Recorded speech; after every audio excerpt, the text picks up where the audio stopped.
and then I'll do a very, very, very short introduction, which will just pass it over to Ira, and then away we go. And then at the end, Ira, if you can just pass it back to me, and I'll do it again, a very, very short wrapping it up, and then yeah, hopefully it should work like clockwork. Sure, I'll do that. Perfect.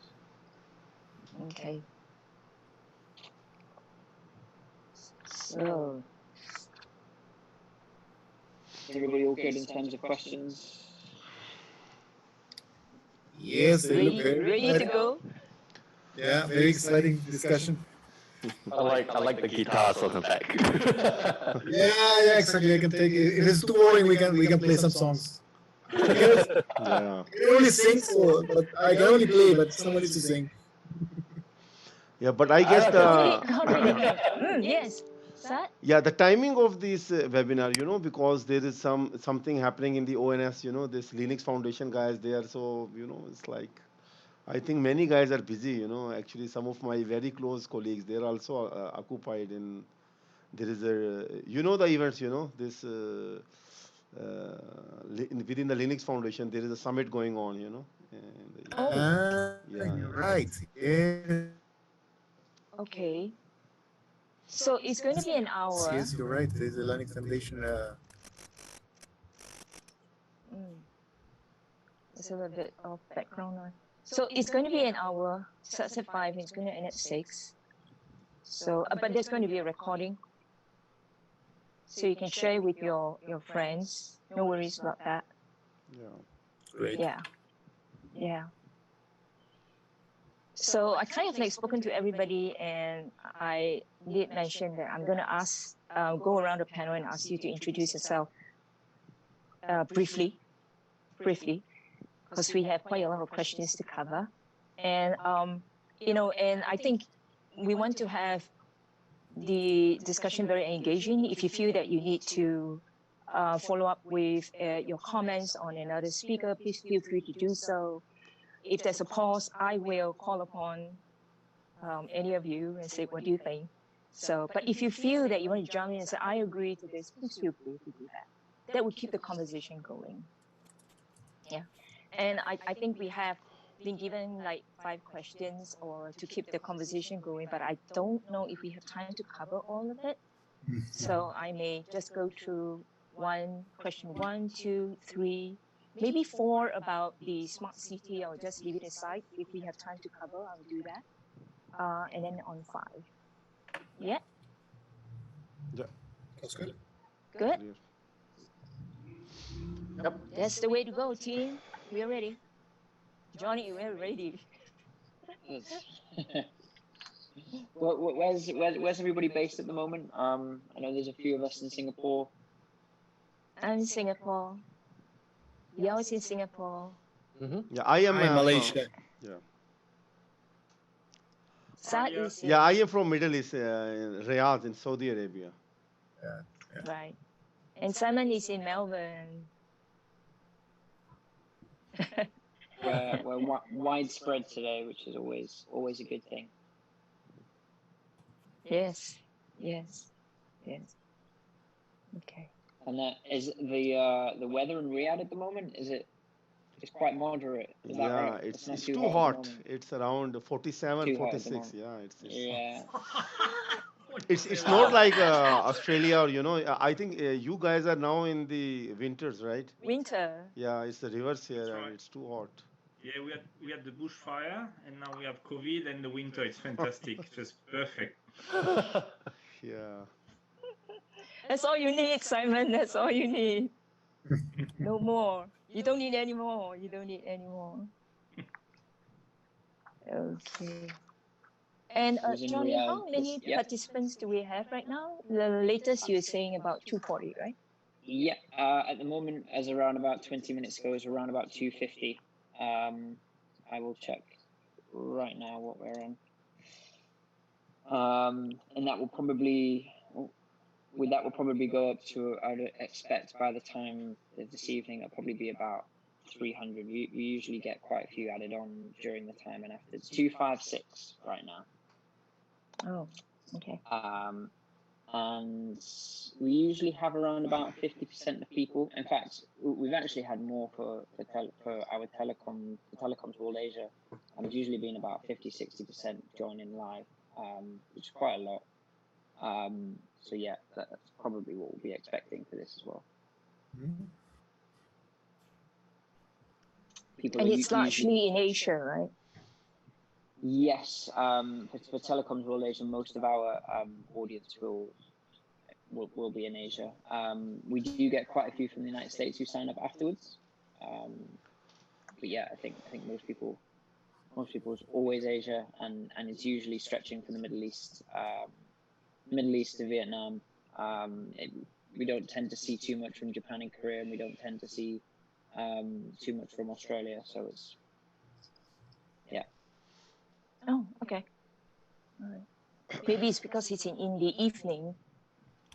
It's yeah, we do as well. And I think that actually with COVID, we see a lot more people signing up from the likes of India, Pakistan, Afghanistan, Bangladesh, which are countries that usually don't come to our live conference, perhaps for travel reasons and cost. See a lot more people registering from those countries. Okay. Yeah.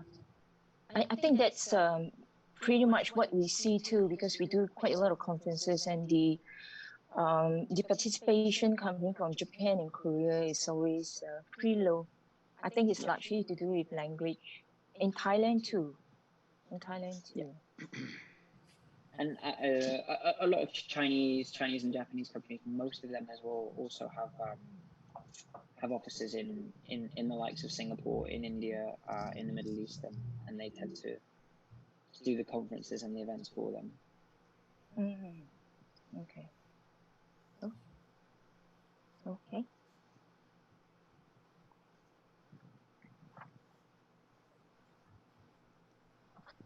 And also with the timings, I know we've said 45 minutes and then 15 minutes of Q&A, but if please don't feel completely obliged to stick to that. I'll leave that completely to your discretion.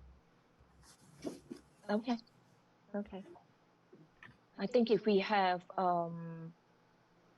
time, we will do some Q&A. If there are some questions that come in between, specifically for any of the speaker, I will direct that to you. Yeah, let's see how it goes. Sometimes people are a bit shy; they don't really ask questions. So you never know. Okay, well, in about 30 seconds, I'll start sharing the screen, and then I'll remain silent for 30 seconds, and then I'll introduce you, and away we go. Okay. All right. Good luck, guys. You can do it.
Hi everyone, I'm Johnny, producer of Telecoms World Asia, and welcome to our latest webinar on edge computing.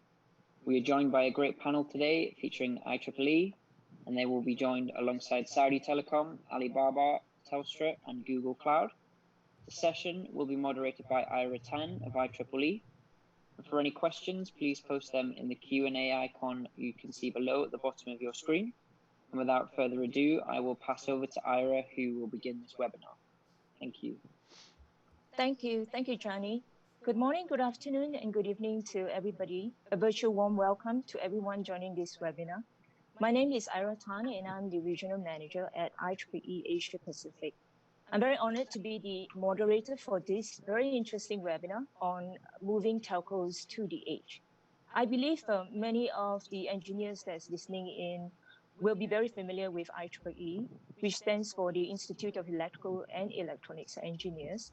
We are the world's largest technical professional organization dedicated to serving the practicing engineers. We have more than 420,000 members globally and publish nearly a third of the world's technical literature in electrical engineering, computer science, and electronics. Our publications include approximately about 200 journals and proceedings from over 1,800 annual technical conferences. We also have a portfolio of over 1,200 active standards that underpin many of today's leading technologies, such as Wi-Fi. Many of the engineers, they rely on IEEE's content to stay up to date on the hottest technology trends, including edge computing, 5G, which we will be discussing at today's webinar. And joining us at this webinar today is a list of very fine panelists who are also experts in the area of edge computing, and they will be sharing with you their thoughts from business models perspective and also the software architect's perspective. The panelists that we have lined up for you includes Mr. Yao Yu, who is the General Manager at Alibaba, Mr. Sebastian Barros, who is the Regional Head for Southeast Asia at Google Cloud, Mr. Saad Sheikh, who is the Chief Architect at Saudi Telecom Company, and of course, finally, Mr. Simon Delord, who is the Principal Architect at Telstra Australia. So before we go into the details of today's webinar, I would like to invite the panelists to actually do a very brief introduction about themselves, and then we'll deep dive into the discussion. Perhaps we could start with Saad. Yeah, sure. First of all, thanks for having me. My name is Saad Sheikh, and I work as the Chief Architect within Infrastructure Planning and Architecture Design team of STC. My team main role here is to define, design, and deploy the common shared programmable and shared infrastructure.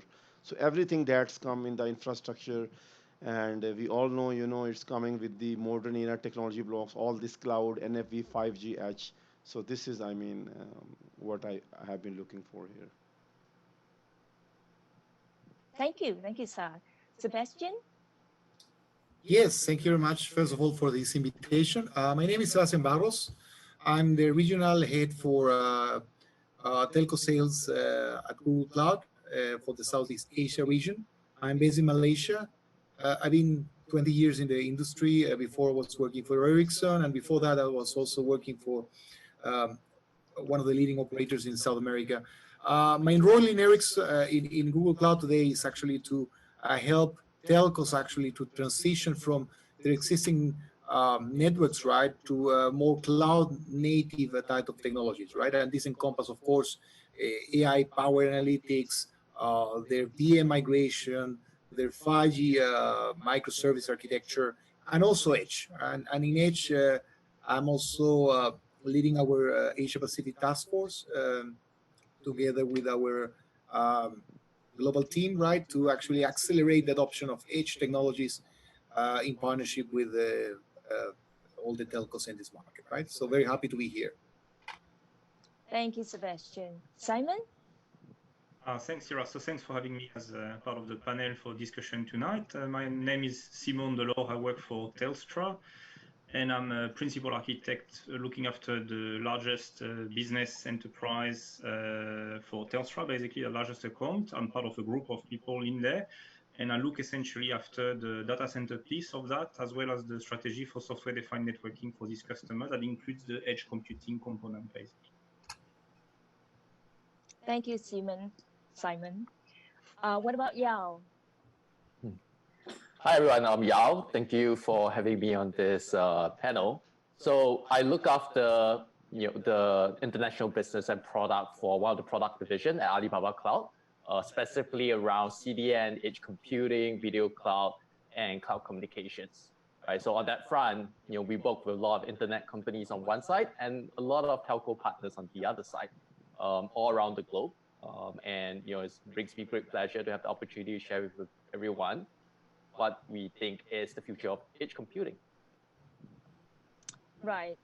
And I think, all of you has that kind of expertise that we hope that during this discussion, you could all share with us all your thoughts with regard to the edge computing and telco that's in the market. So let's start on the discussion point, which today's webinar, we are talking about moving telcos to the edge. So with the 5G already deployed in some of the countries, the emergence of the IoT devices and greater global wireless access and the role of edge computing to the core telco network models is rising significantly across the multitude of areas, including latency, data, network, virtualization, and bandwidth. Edge is actually amplifying opportunities for service providers across the entire telco ecosystem. The discussion that we're going to have today, we hope to cover a few points, which is fundamental advantage of edge computing, looking at improvements to connectivity and infrastructure, and then we'll discuss on where the value is. So to this point, I would like to pose a very important question to the panel, which is how will edge computing accelerate 5G growth, business growth? Shall we start with Sebastian? What's your thoughts on this? Yeah. I think it's a very important question, maybe to set the discussion and the tone, right? In my perspective, right, we cannot understand the real value of 5G without incorporating edge as a central point for the business and technology discussions, right? And also strategy. Despite today we are in a very early stage of adoption of 5G, I think you see worldwide we are essentially on the 5G non-standalone standard, which really focuses very much on really fast speed, right? And you can see that Telstra, South Korea operators are showing extremely fast speeds, right? What is going to happen in the next 24 months is actually a very different picture. It's going to be actually something very unique. And I think this will come with the hand of 5G standalone standard that is bringing, first of all, ultra reliable, low latency communication, a microservice architecture, and also is expanding the telco network towards a more open and distributed architecture, right? If I try to break this a little bit more, if I look at 5G today, right, we have around 80 telcos who have already launched 5G. We have more than 60 million 5G subscribers. And actually, analysts expect that 5G will be the fastest technology ever to reach 1 billion users by 2022, right? Now, edge brings a massive value to 5G. It opens the door for telcos to access the Industry 4.0 segment with a new breed of applications, right? One of the very famous studies I've seen is from Ericsson and Arthur de Lidl that estimate that the business value of 5G edge in the industry segment will be around 1.5 trillion US dollars by 2030. And interestingly, in the same report, you can see that half of that value could be potentially be addressed by telcos. Now, one more point that is important, right, is where is the link between 5G and edge, right? The link is that by expanding the reach of applications from the data center, the telco regional data center, or from the hyperscale cloud to the base station side, right, extremely close to the user or to the machine, right, we can develop a new breed of ultra reliable performance and ultra low latency use cases for Industry 4.0. And many cases are already in use, like remote industrial operations, unmanned vehicles like driverless cars, driverless trucks, robotics, remote manufacturing, remote healthcare, unmanned drones delivery, and many other modes, right? Now, for this to happen, right, we will need actually to put an edge, right, in those far locations that allow us to have extremely real-time network performance experience, right? I mean, 5 milliseconds, something that we cannot really achieve today, neither with cloud, neither with telco regional data centers, right? And interestingly enough, we will need to host this part of these applications, right? These business critical applications at the farthest edge location, right? And those applications really need to have capabilities to orchestrate between network resources and applications all the way to regional data centers and public cloud, right?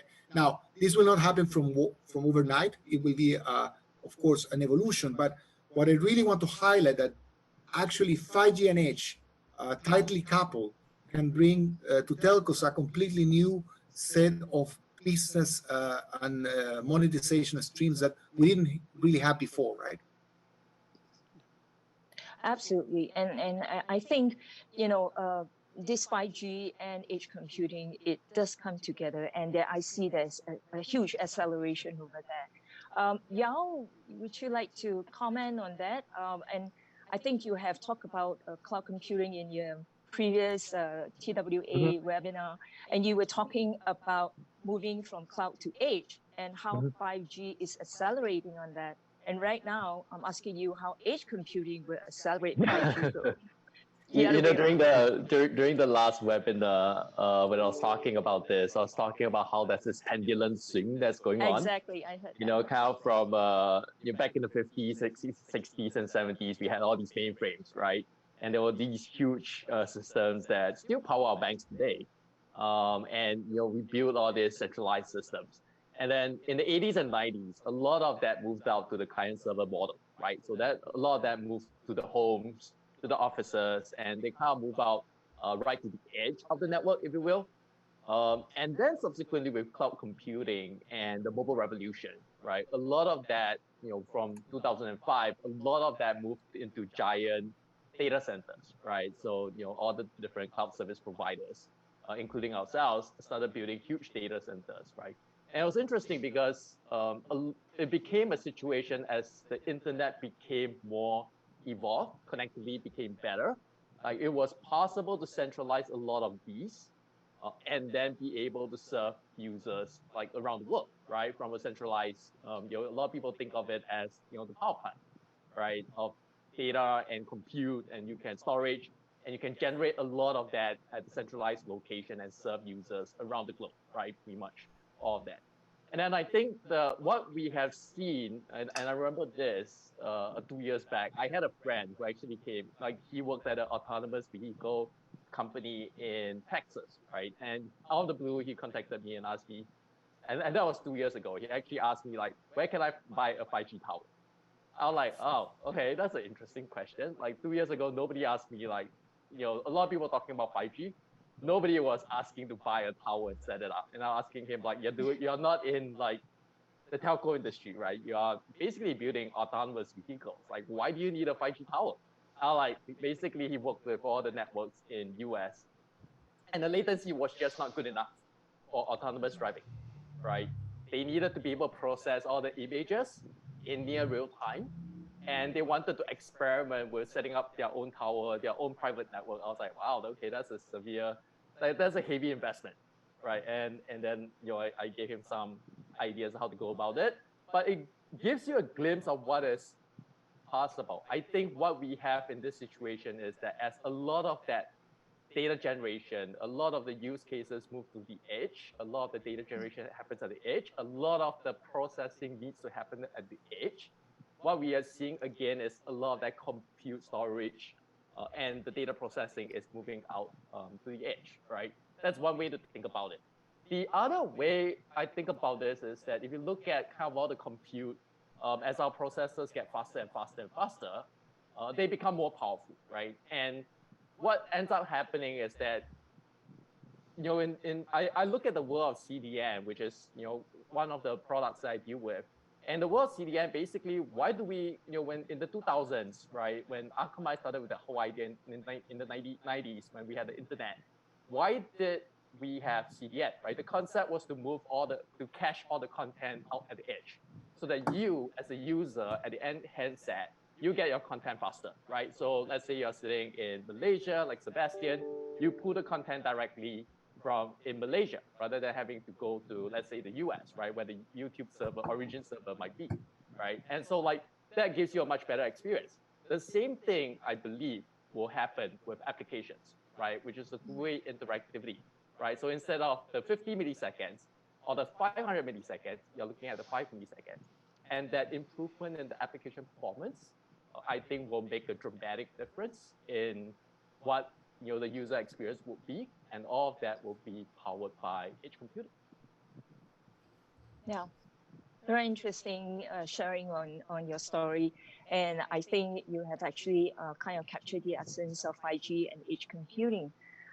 What about Syed and Simon from the software architecture point of view? Would you like to comment on how edge computing accelerate 5G growth? Yeah, Yes, so I absolutely. think it's very. Okay, Oh, Simon, sorry. maybe Sorry. Simon, you can go ahead first. Maybe I will take the last slot. Simon. Was it for me or was it for no? Who? The one in Australia or the one in Riyadh? Yeah, Simon, Okay, you okay, can that's for start. me. Yeah. All right. No, so thanks. I think what you and Sebastian have said is very interesting in terms of the have applications that are microservices based. So I think from an edge compute perspective, you need to have a different way of architecting those applications to take the benefit of the distribution of the infrastructure below it. I'd like to expand on that. I think from purely, and that's my personal view on it. It may not reflect my my employer's view, wider view on those ones. But I think the open source ecosystem is very relevant for us in terms of driving benefits and new streams of income, because we can actually start build and play like Lego, Lego cubes type of approach to build whatever we need to do for our customer. So in my particular case, for my customer, that's typically the sort of things we do. So today, the possibility to have any type of x86 platform community hardware on site where I can deploy either virtual network functions as opposed to having to deploy physical hardware, but also I can enhance that with VMs or containers potentially to do any type of, I don't know, IoT integration, machine learning, and like inferencing of the data closer to the edge, like you said. I think that's very beneficial. Again, but I would say that I think in that regard, the open source environment is of capital importance for carriers to succeed as a way of being able to differentiate. My customers may not have the same need as, the customers in Riyadh. I'm sure they have something similar, but that I can tweak the solution the way I want is of big importance to me, I think. Right. Sad? Yeah, I agree with the rest of the guys, but obviously I have some different point of view on this. You see, first of all, we all know the relation between 5G and edge is very symbiotic, and we have seen across the region most of the T1 and T2 operators aligning their 5G strategies linked closely with the edge, right? And similarly, on the edge side, we, frankly speaking, most of the application and use cases that require high-speed connectivity, and that is certainly something which is strongly dependent on 5G, right? Uh, but really to make sense of the opportunities created by edge using the 5G, it's very important first we understand that the new era or future networks, we have to build with a new paradigm or a new principles, right? And out of it, like the concept of the distributed cloud, the whole industry is shifting, and we find that the putting all application in the center is not serving the end user requirements, right? Similarly, the cloud native, yes, it is true that with 5G we are starting with SA, but we all know that on the edge, most of the applications are already containerized and ready. So as an operator, for sure, exploring edge, it is not only benefit us to achieve some quick wins with the 5G, but also to really experiment with the new ways to manage our applications, to explore how we can serve the developers. Actually, it's open a real horizon for the telcos, and I guess that is why it's very pivotal that we should invest on the edge and start it from now. Yeah. Yeah, I think this is a very good point, sir, that you bring out, which actually brings me to my kind of following up question regarding growth and opportunity. Where is the value for telco and CSPs in the edge computing ecosystem? In other words, how will the edge move telcos up into the value chain? Would anybody like to comment on that? Yao? Sure. Yeah. If you want to answer, Go ahead, Sebastian. sure. I think if you ask me, edge, the problem we're going to have, or the challenge we're going to have as an industry with edge, it's not so much on technology. I'm not worried about technology. We, as I think all of us agree, we see a great benefit of bringing cloud native technologies, open source architectures towards telco, right? And that's great, and I think has been very well adopted by 3GPP, ETSI, and many other standards that actually now, and telcos have been actually very progressive in that sense. I don't think technology will be issue. I think the real challenge for everyone will be to unleash the value of 5G. We will need to work in an ecosystem. We will need to build an ecosystem. And interestingly enough, if you look at the ecosystem today, nobody owns all the pieces, right? You have the telcos who owns the edge. They have the technology. They have actually that extremely capillary network, right? If I look at countries like Indonesia, maybe you have 100,000 sites, right, that could be benefited from edge. You have cloud providers like AliCloud, like AWS, like Google Cloud, that could actually start moving some of the enterprise workloads to that edge in order to benefit from that performance. We need the developers, because without developers, who is going to create those amazing new breed of applications? But also we need enterprises, right? I mean, enterprises are still not in Industry 4.0. I would say if we look at, especially in markets like Southeast Asia, right, many enterprises are, I would say, that in maybe Industry 1.0, right? So for them to go on to speak to a manufacturer and say, well, now you have an opportunity to automate your industry by leveraging on 5G edge, right? It's quite a big business jump, right? It's a leapfrog jump. Then you have the regulators. So don't forget about that. Oil and gas industry, manufacturing industries are heavily regulated, right? So I think one of the things that we need to think about is how, as an industry, we're going to drive those business resolutions to make sure that we can monetize edge and really drive growth, right, for everyone, right? Which I think is very, very beneficial for the society, right? I think that's something that we need to work more, and we need to find ways that we could facilitate this, right? And I think I see, of course, here the governments will need to play a big role. And I think maybe in some markets I've seen very good initiatives, like in Singapore, for instance, they have Industry 4.0 initiatives run by the government themselves. China, I think, also has been leading on Industry 4.0 development. We also have Australian government being very progressive in that sense, right? And that helps actually to bring everyone into the same picture, right? And try to really progress towards an outcome-based, relationship. Mm-hmm. Okay. The interesting thing, I think, is that with edge computing, part of the premise of edge computing is that the network becomes a lot more important, right? Because if you look at cloud computing, we used to centralize everything.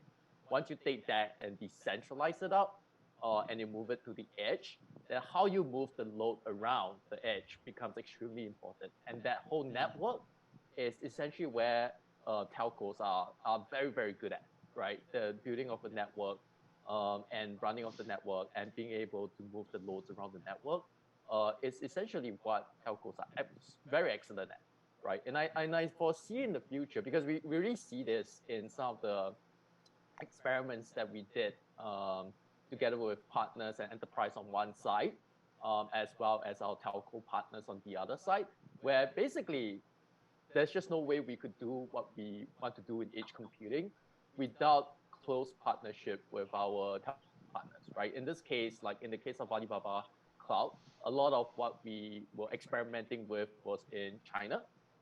And there were a whole bunch of use cases that we were experimenting with. Like, for instance, we're looking at cloud gaming, right? Where we could basically run if you look at a lot of the games today, they are either installed on the mobile or they are installed on your desktop, right? And moving this into the cloud by using a 5G environment, you have very low latency. Basically, everybody can play multiplayer games, right? Using the very low latency 5G network. But all that compute happens right at the edge. And this is a compute intensive scenario, right?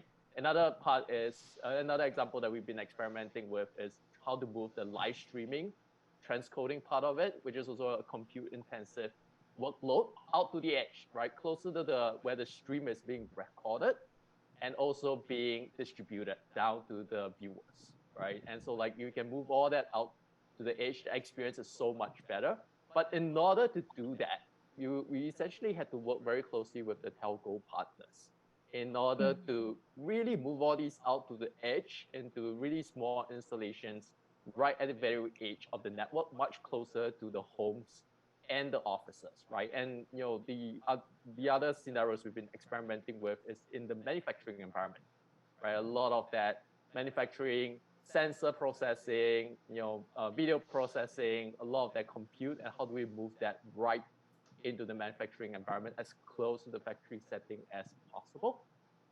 And we also see customers asking for that, right? And when customers are asking to move that workload out, in almost all the cases, they were very, very specific in terms of like localities. Like I need to be, these are where my workloads are happening. I need to move these out, right, to the edge of the network. And then we have to work very closely with our telco partners to figure out how to move those right to the edge, right? And this is part of that whole experimentation.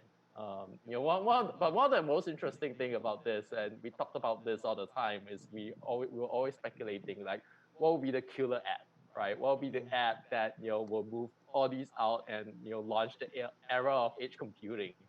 So far, we haven't had a very good guess at that. There were a lot of bets on it, but nobody has a good answer. But it's interesting to see what people come up with. But we do see increasingly more and more folks are looking at how to move this to the edge.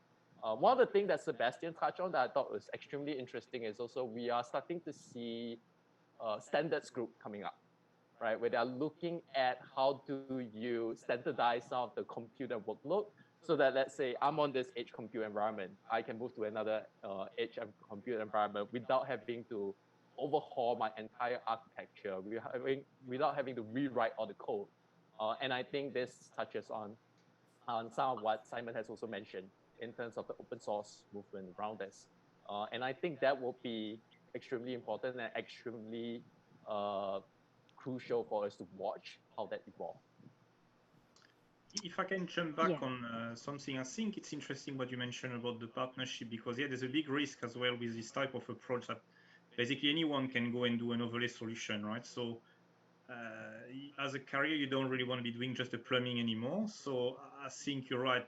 Having specific applications you can bring down to the end user that are using the strength of the network you have, that would be one differentiation. I think another point as well is we may not need some specific killer apps. There's some operations today that are quite difficult for carriers to do in terms of automation, in terms of deployment, that can still be done by using the edge compute. So there's actually a strong basis to build upon already. So we may not need to wait for a killer app. We already have ways for us I can only speak about my environment for some customers where we actually do that for them today in much better ways than we would have done in the past, by just using some specific software we developed to the deployment of some specific network application, network functions at the edge. But yes, I agree that if you were doing only that, if you're only doing some sort of carrier edge capability, then the carriers were going to be struggling on this one, because enterprise can start deploying those environments themselves basically as an over the top. Just to add on this, I think the key point here is because of the so diversity of the ecosystem, right? How to generate the real value. I think still we see an effort, especially like some hyperscalers want to cannibalize the market, and then operators want to build something on their own. So it's very important to create the real value chain that we focus on the real differentiation and synergy. I think Zhao have rightly said that telcos have some obviously advantage. For example, they own the edge, they have better experience to manage the end user connectivity, and especially on the international and interoperable frameworks like the roaming, right? All of these initiatives, they have advantage. On most of it, I think as the edge is becoming a reality, the concept of the how to place the workloads, how to optimize it, right? How to handle the failures. I think this is definitely, one direction. But on the other hand, we really need to see that how to experiment with some of the, I should say, lapses, right? For example, we all know that in the edge enterprise value chain, telcos are not well integrated compared to the hyperscalers. And then we know, I think Simon has raised a very good point about the automation and the manageability, because we still see, that it's taking a lot of time, and especially when we talk about the services, creating services and tear down the services on the fly. This is some domain I think we really need to bring the right partners on board to place the right mix to create the value for the whole industry. Yeah, so this is my take on this. Yeah. I think that's a very interesting share from the panelists. We talked a lot about the edge ecosystem and creating many more opportunities surrounding networking and perhaps in the area of data. What about virtualization and cloud? Uh, do you see also opportunities in that area per se? I think in this unprecedented time that we're in, virtualization is so critical. So I believe there is a great opportunity, but perhaps you want to elaborate on this point. Yeah, maybe I will start because this is my, I think, core focus area. Your area. Yeah, actually, how we see it, that before the edge movement really takes momentum, most of the operators have already invested heavily on this cloud, NFV, and building the data platforms, standardize the data modeling, how they will use or capitalize the data. So it's quite natural that we want to build something for the edge, which is to take the benefits of the experience and investment what we have done so far, right? We have seen, for example, we even within the ITC Linux Foundation, the reference architectures for edge are coming that are, for example, closely stitched with the cloud, with the NFV, all those aspects, right? However, the more important part here is this, that we can really create the new opportunities in this domain if as an operator community take more roles and responsibilities. I just want to share, for example, even within the GSMA, we have taken, I think, quite a lot of time, more than 6 months, to define the principles, to set the right, because you see in edge, for us, it's not like a cattle ranch. We find a lot of solutions which we have to deploy and manage in a very constrained environment, right? So the thing is that we really need to see in terms of the verticals, and also we need to see, I mean, in terms of the partnerships, right? This will and what will be the role, or who will steer it, right? In other words, an operator community, we need to really define to lead this common shared or viewpoint, because this will ultimately define, because ultimately we need to see if we are building the clouds, can we scale across the geographical boundaries? Can we standardize a global framework? So this is, I think, this is the tricky and the more important points that will ultimately unleash the opportunities or edge compared to like association with the cloud and this. So yeah, this is how we see it, the industry moving forward. Thanks for that. Can I say my piece on this one? Is that Sure. okay? Yeah, okay. Of course, Simon. So I think the benefit of edge compute for telco and CSP is really you can start developing services that you would normally not have done before, because everything is now standing on standardized compute. You're no longer offering just network services. You can start getting into the sort of things that we were never able to do before. So for example, we can get into the IoT space by deploying some capabilities at the edge to inference learning. So there's a lot of things actually you can bring that in combination with the hyperscaler. So you're no longer under the ecosystem, you now become part of the ecosystem. So those type of footprint that the hyperscalers won't have, but same as carriers won't have this type of capabilities in the data centers, you can now benefit from each other. So you still have the main function sitting in your core cloud environments. And then as an edge compute provider, you can also deploy any type of ecosystem you want. So there's nothing stopping you from deploying an AWS, a Google Cloud, or an Azure solution at this edge, all three of them at the same time if you wanted to, running in containers, for example, to do specific functions for your end user. In my case, for example, the IoT, we can do that and we use that, right?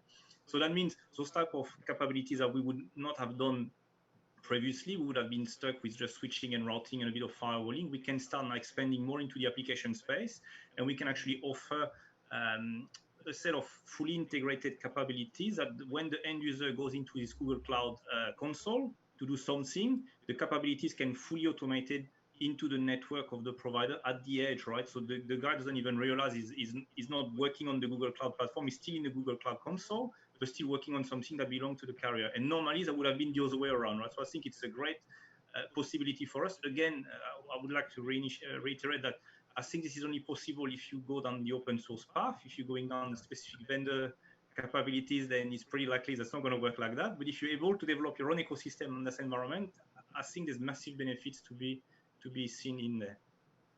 Voilà, that's it. Yeah, I think maybe I can comment on Simon views. I think yeah, he's spot on. I think if you ask me, Edge has more to do with cloud native capabilities rather than virtualization. Of course, I mean, most telcos have moved from having a single stack to NFVI, and NFVI was kind of a way to decouple the hardware from software, right? But if you see NFVI help telcos to reach certain point, but when you look at 5G architecture, if you really want to unleash the value, you actually need to kind of take a leapfrog step to cloud-based technologies. And when I say cloud-based technologies, essentially you need to think your network as a set of microservices that can be deployed in a service mesh architecture. So you don't really care if you are running that microservice in a container on-prem, in Google Cloud, in AWS.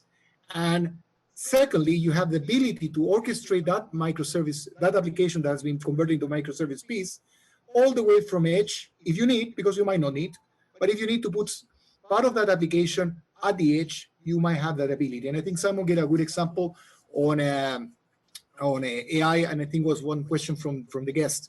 AI applied to the edge, right?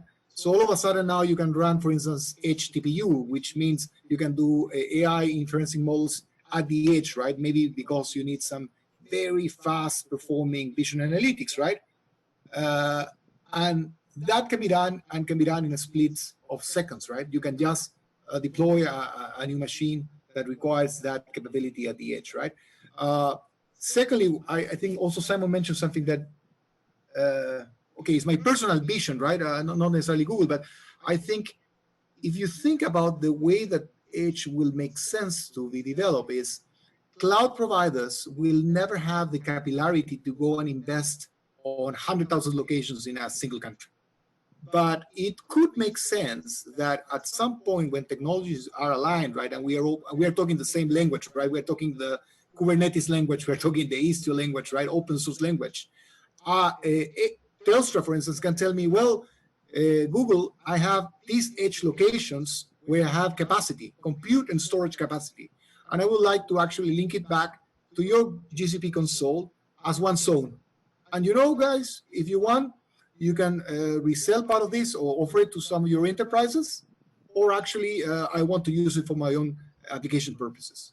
I think that's kind of of course, a vision, but I think that's probably where we need to reach this industry, right? So in my view, it's kind of a leapfrog step we need to take from virtualization to cloud native technologies. And I'm very happy to see that in 5G, and there's a whole movement around really adopting this to that extent, right? And I think that will be beneficial for everyone.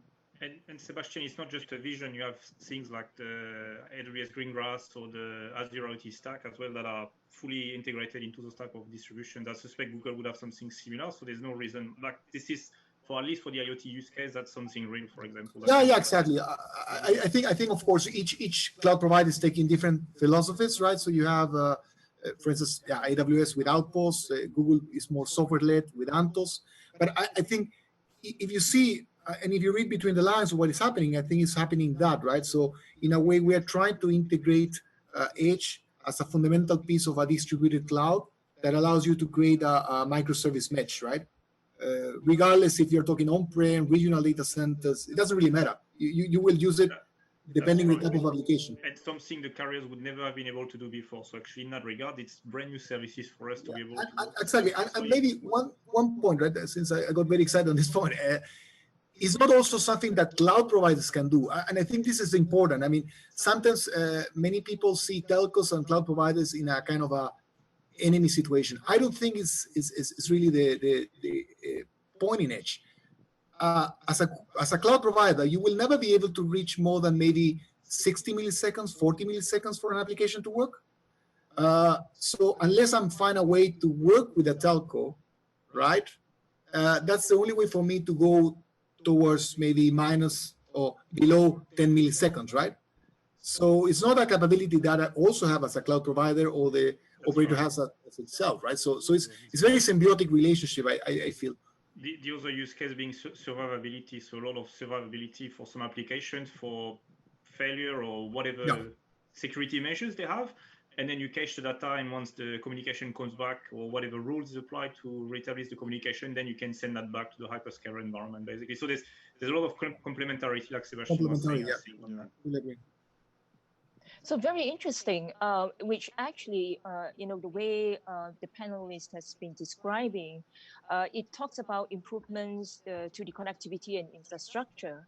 So my next question to all of you would be, are telcos or should telcos move away from the traditional infrastructure models in order to roll out greater edge infrastructure? I believe it's a yes, but perhaps you could share again your views regarding to moving away from traditional infrastructure. Yao, would you like to comment on this? Yeah, I think I think that we all share a similar sentiment in terms of that this is a symbiotic relationship, right? I mentioned earlier, as when we have the entire edge computing framework, we need to move a lot of these workloads out, and that's not possible if that you cannot do that alone. Well, the cloud service providers, right? And the network itself is owned by the telcos, and I think that's where we have a lot of opportunities between the cloud service providers and the telcos to work together to deploy this edge, right? And I like the word that Sebastian is painting, which is that you can move this workload, whether it's on-prem, whether it's back in centralized cloud, whether it's via the edge, and across different nations, across different telcos. It's an open world where the enterprise deploy once, it rolls out to the edge around the world and moves a lot of the compute workload right to the edge itself for the benefit of the users as well as the businesses, right?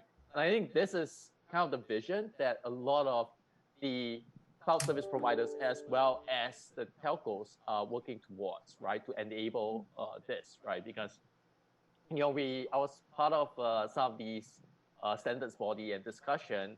Part of it was looking at how do you do all the bytecode compilation, right? And that's all about the software environment.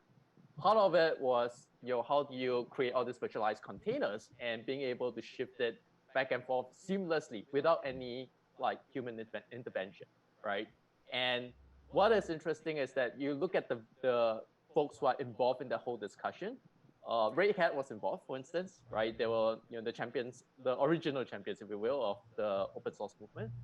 There were cloud providers there, there were network providers there, there were telcos there, and you can see that everybody was building towards this vision. And I think that is where a lot of what the network and the telcos are working towards, hand in hand together with the cloud service providers to deploy this edge infrastructure that's all encompassing, that allows you to shift all these loads seamlessly.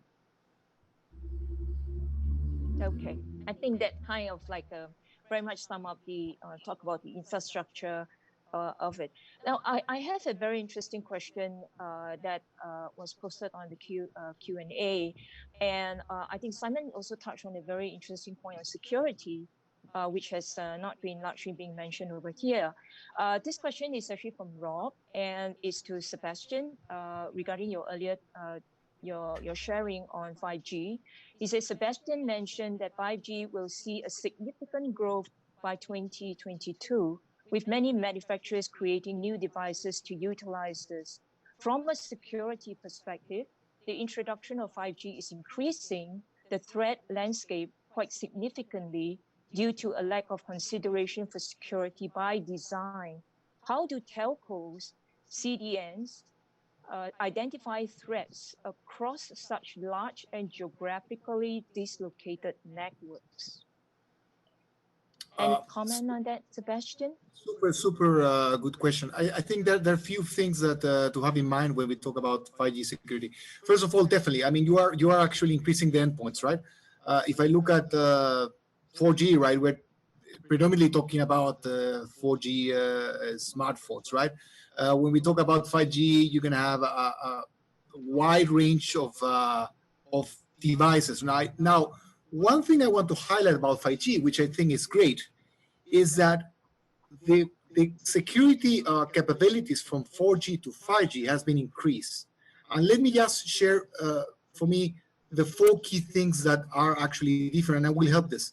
The first one is that the IMSI inscription is using a home network asymmetric key, right, to avoid the typical IMSI catcher. This was a potential issue in 4G, right?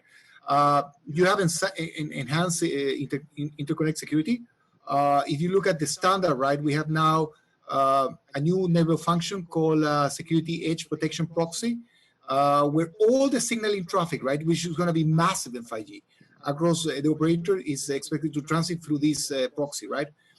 You have new authentication frameworks that actually allows you to be much more secure. You have what they call the EAP, Extensible Authentication Protocol, that actually allows you to use different type of credentials besides the one that is commonly used in storing the SIM card. So since you're going to have many devices, right, you might actually need different type of authentication protocols than the typical ones we use in a SIM card. The algorithms are stronger. You have actually, the 5G has raised the security to 256 bits level, right, in order to mitigate, for instance, cryptanalysis. Now, on top of that, compared to when we developed 4G, you have actually the eruption of machine learning and artificial intelligence. So now you can actually manage billions of logs, right, coming from your firewall, from your devices, and from any other part of your networks, and analyze it in near real time, right? So I think even though the challenges will be definitely bigger, I also feel that 5G as a standard has actually enhanced the capabilities, and also operators have more tools now, especially with AI powered analytics, to actually make sure that their networks are resilient, right? That's my view. Great. Anybody want to add in on security? I think that's really good, Sebastian. I think there's really two things. Again, there's like you have the infrastructure security side of things, because now you're distributing, you have computers all over the place, but you ask Google how they've managed to, harden the millions of servers basically in the environment. But you really have, again, the infrastructure hardening, and then you have the application hardening. And I think Sebastian did a great job at explaining how you would secure the application itself. Again, we need to reuse the rules we use for hardening the servers and infrastructure themselves. So the hardware, the type of operating system, the virtualization layer within those environments, to make sure that no one can actually access them. And then on the per application basis, be it IoT, 5G, whatever you want to use at the edge, or you harden those applications as well, right? So that's, I don't think that's any different from what anyone would do in the data centers today anyway, except the scale of it, obviously. So that's where the point of the use of the AI and the way of being able to bring back all the relevant data, all the logs back to a central location for processing, and probably having some of the rules enforced at the edge for that would be beneficial. Yeah, I just want to add on this. We know compared to the earlier versions, 3GPP, is focusing more on the security side on the 5G. So the first thing on the architecture side is well addressed. It's not. We all know, for cloud and open, people think that maybe it's not well defined. So from the standard point of view, is covered. On the other hand, when we talk about the edge and distributed cloud, we see this is the direction for the improved security. The first reason is to control the blast radius, right? We don't want there is only a central control of the security for your whole network, and once there is an issue there, and it can impact all. So I guess the other points guys already mentioned, but this is the way, right? The first thing is the distributed and focus on the 5G with the security, new security frameworks like NRF, all the API security. Each layer we have now a very mature framework.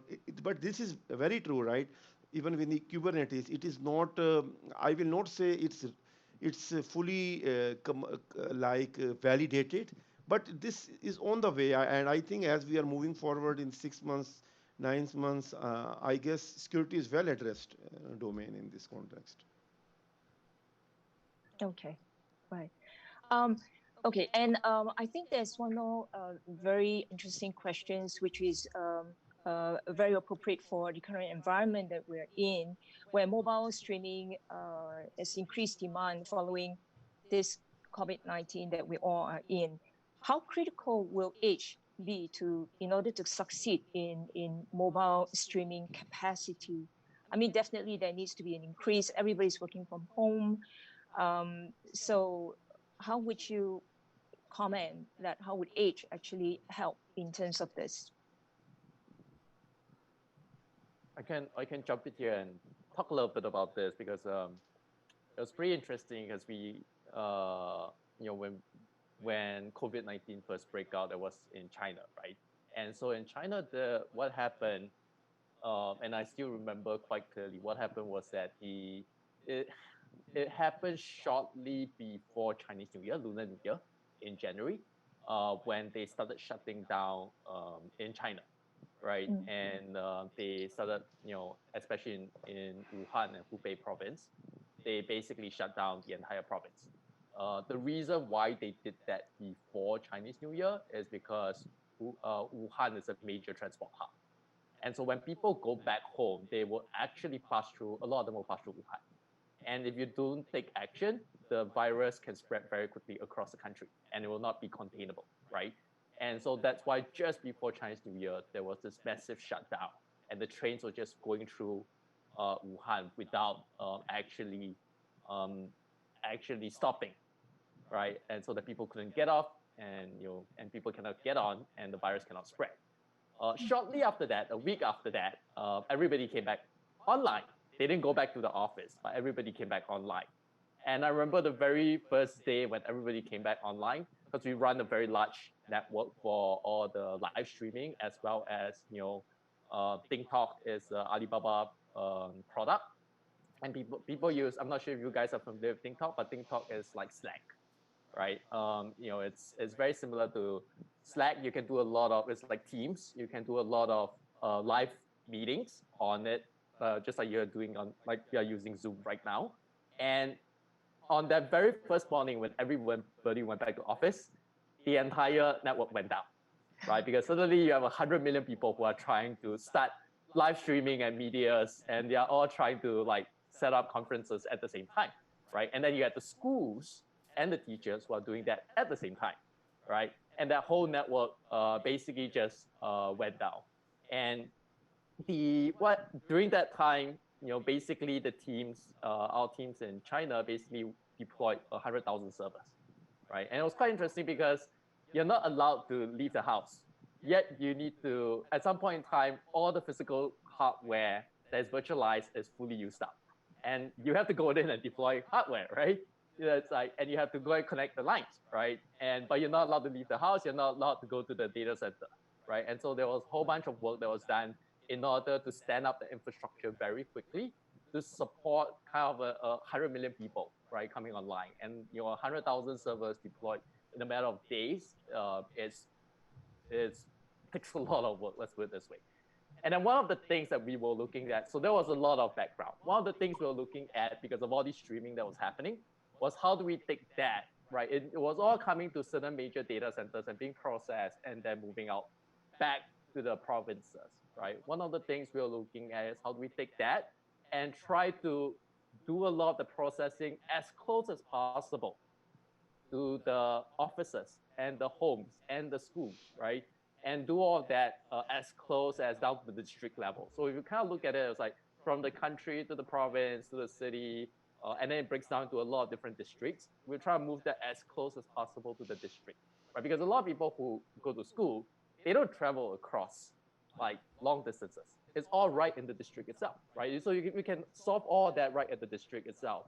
You don't even need to, leave. The experience is much better, and you're not consuming huge amount of bandwidth, right? Just to haul it to some place and then bring it back over again, right? And so there was a lot of work that was happening during that time in order to shift all these right to the edge and a lot of the media processing right to the edge so that all the mobile streaming is a lot smoother and the network is not being overloaded. So in one way, increasing your capacity, you're shifting, you're utilizing edge computer to reach out to the locations that are really in need, and you're kind of like decentralizing it again. That's what pretty much you're doing. Because a lot of that processing was actually still happening, in major centralized locations, right? The major data centers, if you will. If you look at it from a geographical point of view, it's all the major data centers. You look at every single cloud service providers, there are certain major locations where they have deployed. But when you do that, there's a lot of like packets flying back and forth, right? From the edge to the data center, from the home to the data center and back, right? And so, but at the same time, the entire network was being overloaded, right? And so how do you alleviate the load? One way is to move that out so that a lot of these stuff doesn't really need to fly across the province, doesn't really need to fly across the city. All that can be resolved right at the edge itself, right? Without having to leave the edge. And that was actually interesting, experiment that needed to happen to, alleviate a lot of the network load that was happening at that time. Because there were other things that was happening in terms of like lowering all the streaming bandwidth, all the the resolution, some of that helped. But it was very interesting in this case. We are talking about edge computing, what you could actually do with edge computing to help enable that and reduce that network load, to enable better and smoother mobile streaming experience to help everyone who's stuck at home to be able one case I think it's very solid, and I think maybe good to get Simon and also Sadia view is SD1, right? So even before the COVID, SD1 was kind of a very hot topic. I think coming to what Yao was talking about, building virtual private networks across office branches, right? At that time, well, nobody thought that we will be working completely remotely, right? At home. But now I can see that if you go one step further, you say, well, we will be developing SD1 edges, right, where essentially full companies can run, all the virtual meetings, all the work space, right, are becoming even more necessary, right? So I think it's something that I feel SD1 will have a kind of a big momentum now, and will also probably drive good opportunities at the edge, right? I agree with that. And Simon, Saad, you definitely agree with that. Any point of views from your region you want to share? Yeah, absolutely. As we see it, especially for the impacts on the video streaming and this, I think even before this crisis situation, we have seen, right, there is an exponential growth on the traffic. But what has really we have faced in this crisis time is that going forward, we cannot build or expand our networks using the traditional models and even maybe the existing cloud models, right? Maybe we have to do it very fast, and we need to, just like as Simon mentioned, we have, the big proliferation of hyperscaler, whoever is available. There is a public cloud, there is a private cloud. So ultimately, the concept of edge, the federation of the whole solution. And the most importantly, as we see that to do some advanced use cases, once you break out the edge, then we have to see, through the video, the advanced use cases, and then address the security at the edge. I think this is really, something which through the video streaming and some use cases we can focus on the edge. Yeah, thank you. Yeah, sure.